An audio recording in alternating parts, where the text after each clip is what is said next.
ये कहानी वेनेजुएला के उन दूर दराज गांव की है जहां रातें खामोशी में डूब जाती हैं और हर आहट पर डर का साया मंडराता है।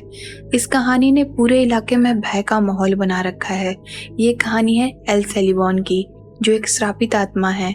ये आत्मा अपने पिता को मारने के बाद एक घातक और श्रापित आत्मा में बदल गई थी।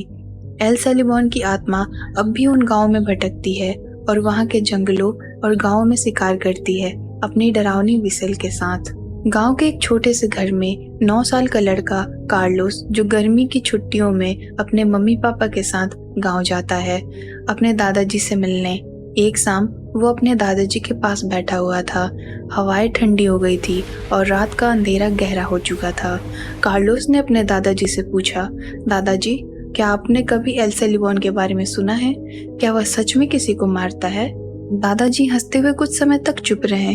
फिर उन्होंने धीरे से कहना शुरू किया, तुम जानना चाहते हो एल सेलिबॉन के बारे में? मैं तुम्हें एक कहानी सुनाता हूँ जो मेरे साथ ही घटी थी।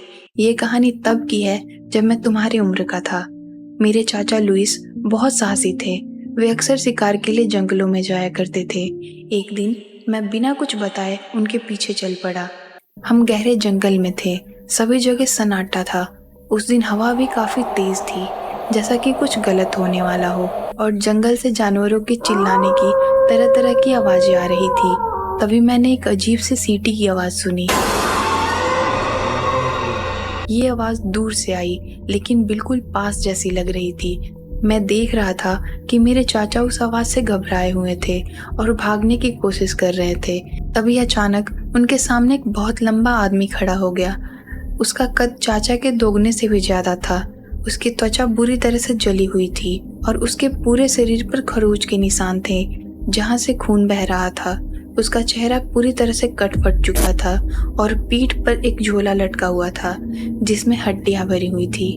कहा जाता है एल सेलिबॉन ने अपने पिता की हत्या की थी, जिसके बाद उसे श्राप मिला था। उसे हमेशा के लिए अपने पिता की हड्डियों से भरी एक थैली लेकर भटकने की सजा दी गई थी। एल सेलिबॉन का सबसे विशेष पहचान उसकी अजीबोगरीब सीटी बजाने की आवाज थी, जो दूर से सुनाई देती थी, लेकिन लगता था कि वह बहुत पास से आ रही है। उसकी आवाज में एक जादुई शक्ति थी जो सुनने वाले को भ्रमित कर सकती थी। चाचा को पता था कि उनका सामना किससे हुआ है। वो उससे एक ही चीज की गुहार लगा रहे थे, मुझे छोड़ दो। चाचा डर के मारे भागने लगे, लेकिन उस आदमी ने झोले से एक हड्डी निकाली और चाचा के सिर पर मार दी।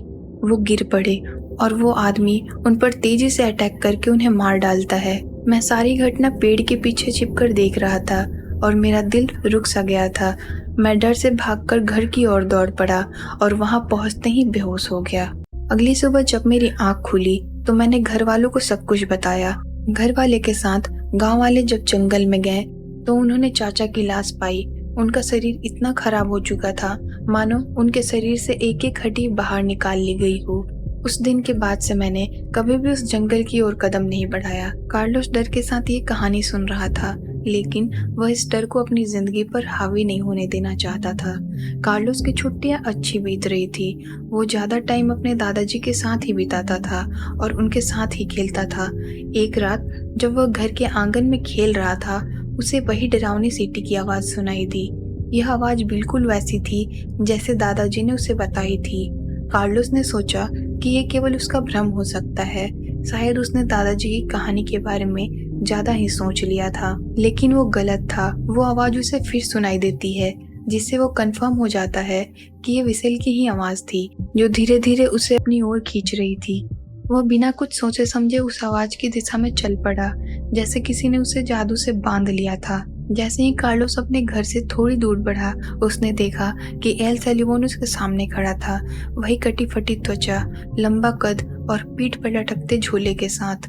उसे बिल्कुल वैसा ही महसूस हो रहा था जैसा उसने दादाजी से सुना था। कार्लोस पूरी तरह से डर से कांपने लगा।